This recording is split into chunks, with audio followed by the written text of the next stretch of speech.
Hello beautiful people, welcome back to my channel. So today it is about 5:15. I'm going to my primary care physician.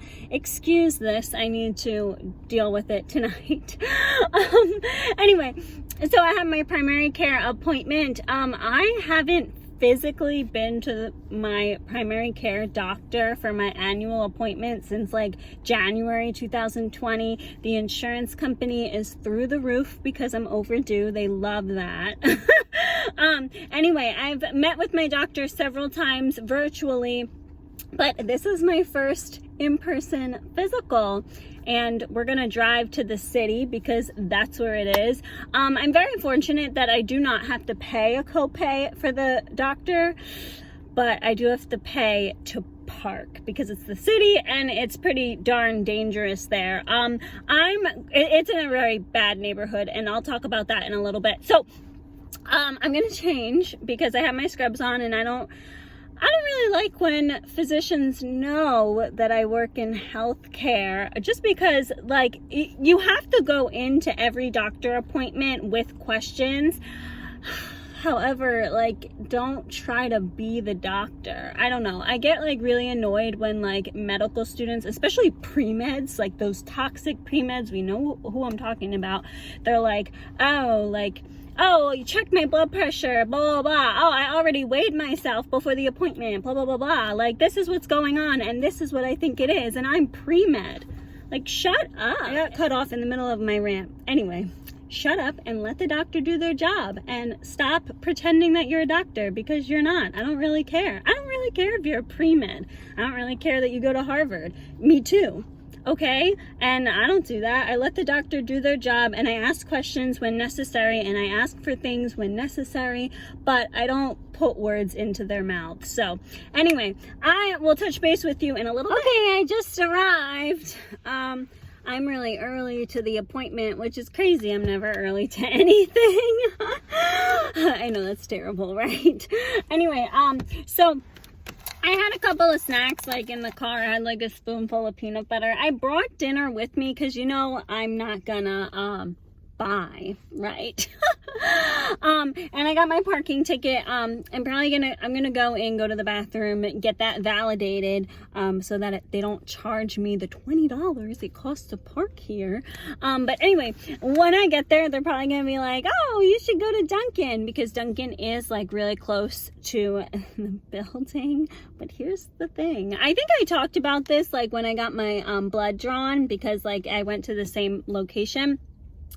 And like, I have to clarify. I understand. I've been in this situation. I understand that a lot of people are not fortunate enough to have jobs, to have homes, and they have issues. Like, and trust me, like I said, I've been in that situation before. So like, I get it. And the thing that bothers me is like when they attack you, which is what happened last time I was here, and it's probably gonna happen again. And that's the thing, like I have no problem with you hanging out on the street. I have no problem with you like asking for money, like no problem, but don't like come up to me and start talking to me and like pestering me. Like, leave me alone. So I was gonna wear a hat to avoid that, but the only hat I have here in the car is a Phillies hat, which I actually did get this for free, but I can't wear that here, then I'll really get targeted. And then if I get any like Dunkin' Donuts coffee, that's another like target. They'll go after you. I said last time I was gonna like learn Krav Maga, and that never happened. So what I'm gonna do actually is I'm gonna like have my keys handy, so if anybody comes up to me, I'm gonna drop kick you. I don't know. No, I've been exercising regularly. I can totally outrun worst case scenario. I'll just kick off my slides, because I have slides. I wore slides last time, and you can see like the holes in my socks, so like nobody bothered me. I mean, nobody should bother me, because like I'm the same as you. Listen, yeah, you guys see the good parts, but I'm not too far off from being one of these people. Just saying, because like, you know, employment is at will, okay? Like it could happen to any of us. And of course, like when something horrible happens, of course you're going to turn to drugs because like you don't want to think about it. You're not going to numb the pain. So all I'm saying is that like I have no problem with people hanging out on the street. I have no problem with people not being able to get jobs for whatever the case may be. Just don't bother me. That's the only thing. You can ask for money, like you can put your cup out, that's totally fine, but don't like come up to me and start talking to me, period. I don't like to talk to people, not even in the grocery store, not even when they have good intentions. I don't really like talking to people outside of work, period, because I use all my energy at work and then I'm done. Anyway, so yeah, so I'm gonna head inside. I have my wallet. I'm gonna hide it in my shirt, so, and then just have my keys, and I'm not gonna bring any water. And oh, that's another reason why I drove here. I drove and parked in the garage. No, number one, because it is cheaper. It's about like $15 to take the train here, versus like parking and tolls, it's about 10. So it is like cheaper to drive, and then plus like this parking lot is like really close to the facility, so I don't have to go through the crowd like I did last time. Yeah, and then that's the story, and then I'll see you guys after the appointment. Hopefully I do a good job. See you then. Okay, I'm back. I made it. Oh my goodness, what an adventure. Okay, so I ended up getting out of the car. I don't know, it's weird parking in the city because like they make you take your ticket with you, and then like you pay before you actually like leave the parking garage. So like right now, like I already paid for my parking, but like I have to leave. I'm still in the parking garage. I don't know, it's weird because if you take the train, if I take the train like in New Jersey and I go to New York, if I park the car there, I take the ticket, like I leave the ticket in the car to show. I don't know, it's like taking the ticket with me is just like really weird, and I always have to remember to do that because I don't do that when I park at the train station because you don't have to. Okay, so let me lock the car. Because yes, I almost got attacked like twice, and it's fine, like because I knew it was coming, but at first, you know, I let my guard down because like I went the long way and they were having graduation or celebrating graduation or graduation pictures or something like that. So I was like, oh, like cleaned up, the street cleaned up. And then I turned the corner and it's like there's people just ready to pounce and take all my money, even though I have no money.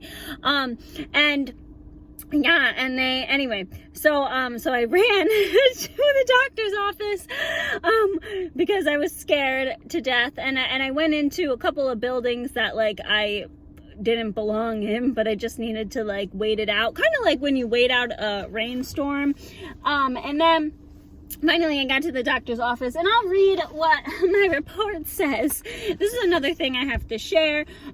You know, this is my health and my report, so I'm gonna share it because sure, why not? But if it was somebody else's, it's not appropriate to share online to any extent, okay?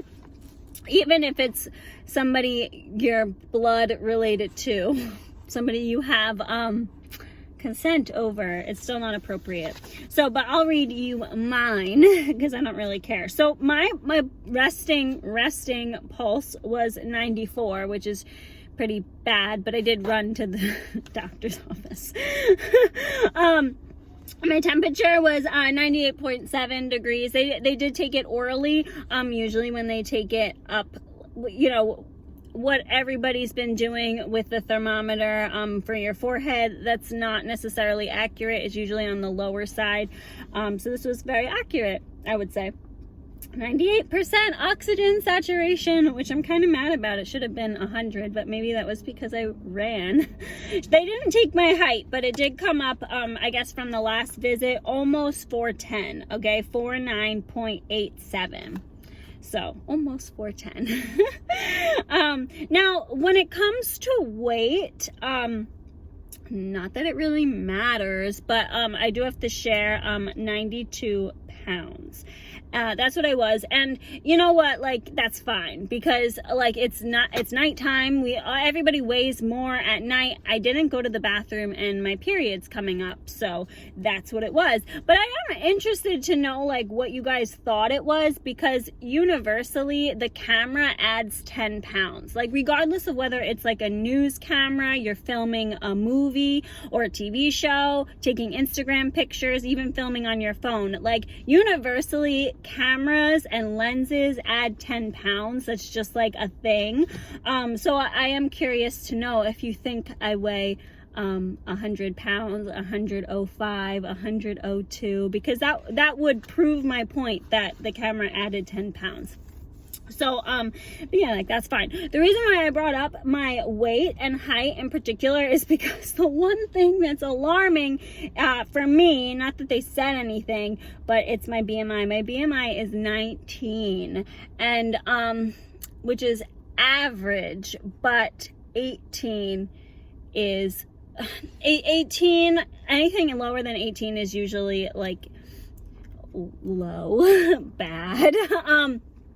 So considering I haven't gone to the bathroom and I'm getting my period and it's nighttime, I probably weigh a little bit less if I weighed myself in the morning, meaning that my BMI would be closer to 18, if not 18, since it's 19 right now. So that makes sense why I crave a lot of peanut butter, because I need the fat on my body.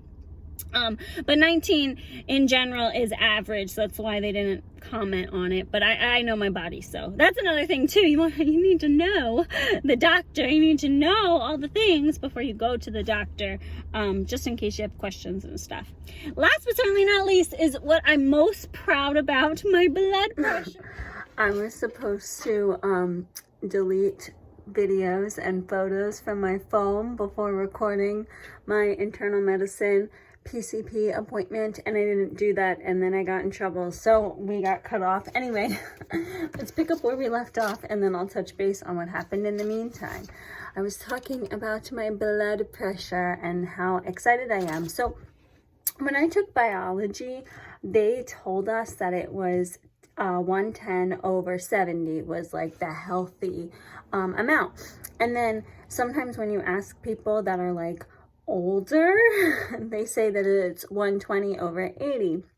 So in work, we often do a range of like the systolic being 110 through 120, and then the diastolic being 70 through 80 for like a healthy range. Anything like over 135 or 130 is where we get to, I guess, like the more hypertension, pre-hypertension category, and that's what my blood pressure used to be.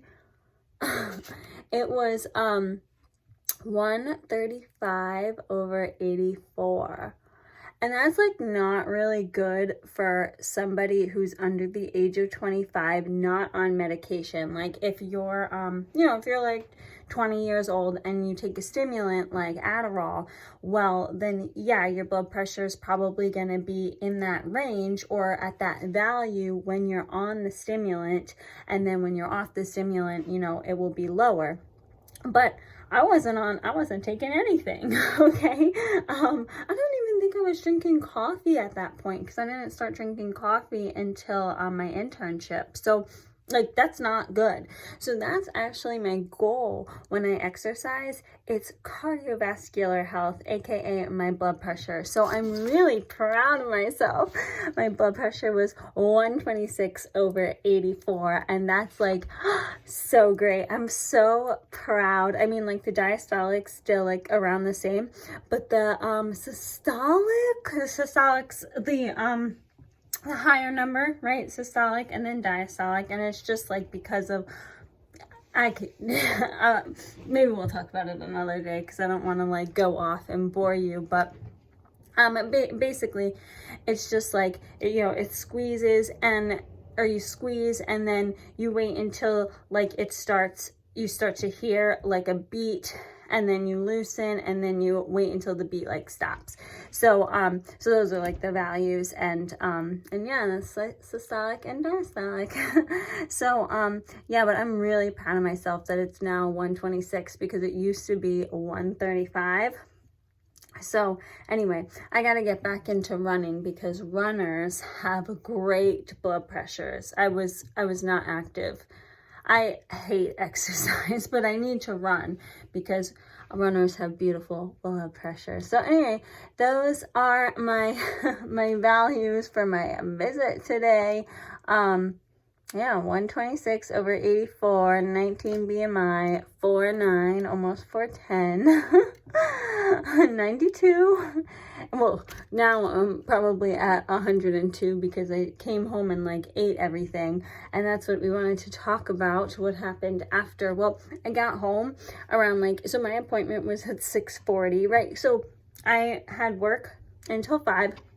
And then by the time I left, it was like 5:15. And then I drove to the city, and then I parked, and that was like 5:50. And then it took me a while to walk to the doctor's office because I was like avoiding the group.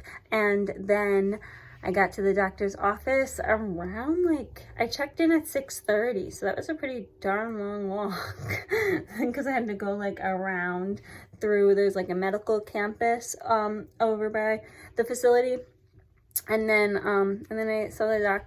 She came in around 7:15, you know, because I don't understand, like, doctors always run late, like when I'm a patient, but whenever I've worked in doctors' offices, they get like freaked when the doctor's running late. Like I remember like this one doctor was running 5 minutes late, and she got so freaked out at the administrative staff because it kind of was their fault. But then whenever I'm a patient, like maybe the doctor does freak out, maybe like, I don't know what happens, but every single time I'm a patient, I have to wait like 30 to 45 minutes. And then when I'm an employee, every single doctor's office I worked in, they're like, don't you dare let that patient wait more than 10 minutes. So I don't know what's up. But anyway, so she saw me, 7:15. I ended up leaving at 8, and then I got home at 8:30, and I totally forgot that it was a date night. See, this is why I always say like relationships are hard. This was one of the times it was hard because I was like, oh my God, it's not that like I don't care, I really care, but I just forgot. I was so paranoid about like not getting jumped. So anyway, it all worked out in the long run. And then I ate like everything in the refrigerator because I was starving, because I ate lunch and then I had a couple of snacks. Even though I brought dinner, I was so like paranoid that I didn't eat. And then I got home and I relaxed, and then I got hungry. So now, what time is it? It is 10:35. Yeah, I took my makeup off, had something to eat. I'm gonna get changed, take my vitamins, and head to bed. And tomorrow is going to be another day. Before we end, how often are you supposed to go to the primary care, the PCP? You can go, so actually, I've gotten this question before. Pediatrics for a PCP, sometimes they go up to like 21 plus, but you really should, if you're, you know, if everything's going well, you really should stop at 18 because like they're specific for pediatrics. They're specific for children. A lot of times they're not that they're not gonna know the answer, but they're not really trained to answer some adult health questions, like if you need high blood pressure medication to lower that, you know. So because a lot of people are always like, oh, I still go to my PCP, and they'll be like 22, and some PCPs don't mind, but just keep that in mind that their specialty is pediatrics. So like a lot of times it's just better to transition to an adult doctor, and then adult doctor, internal medicine, 18 plus, unless you have like some like dire issues, you know. And then family medicine, that's so easy because everybody can go to the same primary care. That can be kind of difficult because sometimes, like, it's a hit or miss if you stick with family medicine. Sometimes you'll get like a phenomenal family medicine doctor and you do want the whole family to see. When I saw a DO as like my family doctor, he was great. So that was, I think somebody went first and then it was like, oh, he's phenomenal, let's all go to him. So like that was a good thing. But then I've been in situations where it's like, this person's terrible, let's go find somebody else, you know, or this person works with one person in the family, not everybody else, because that happens too. Family medicine too, sometimes it can be very like broad. So if you have specific issues or specific concerns, maybe internal medicine for your PCP might be better. And for me and my insurance company, if I do want to go to a specialist like a gastroenterologist, I do need to get a referral from my primary care physician. I had to get a referral to go to physical therapy from my primary care.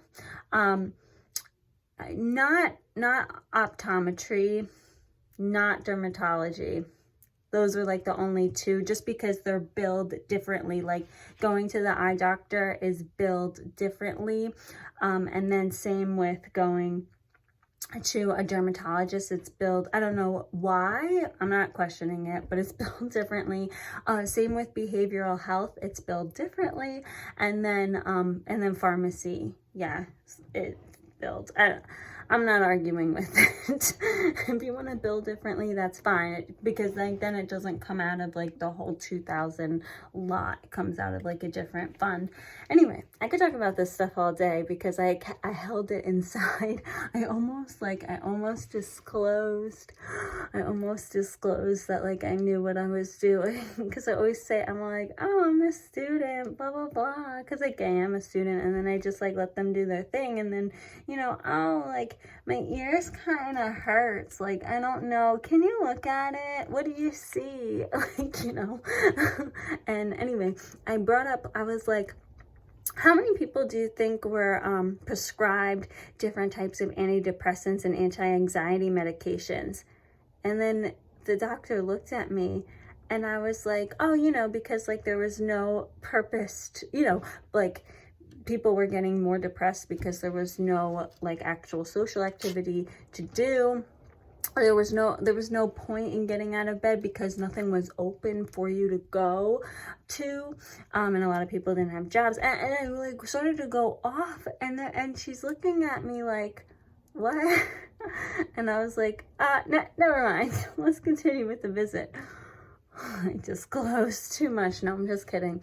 On another note, which I shouldn't be upset about, but I kind of am. I was looking at, like, speaking of research, I was looking at research for a particular hospital that tends to get a lot of funding for research, and they didn't have anything in the healthcare economic category, which I wanted to do. I mean, I guess that's not like a problem because now like I can do it, but it does give me a little food for thought that like that particular facility, they value medical research, and probably medical research gets more grant money or is more prone to getting grant money because that's how most of their research is funded, versus if you did something business related, or they run reports and they'll do like basic healthcare economics, but not what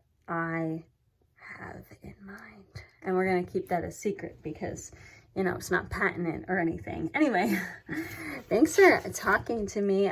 If you haven't seen your primary care physician and it's over a year, make sure you do go, because even if it costs like $75 as a copay, we do want to bill that insurance. We don't want to let it slide because like you're going to be paying for the $200 visit regardless of whether you go or not. Keep that in mind.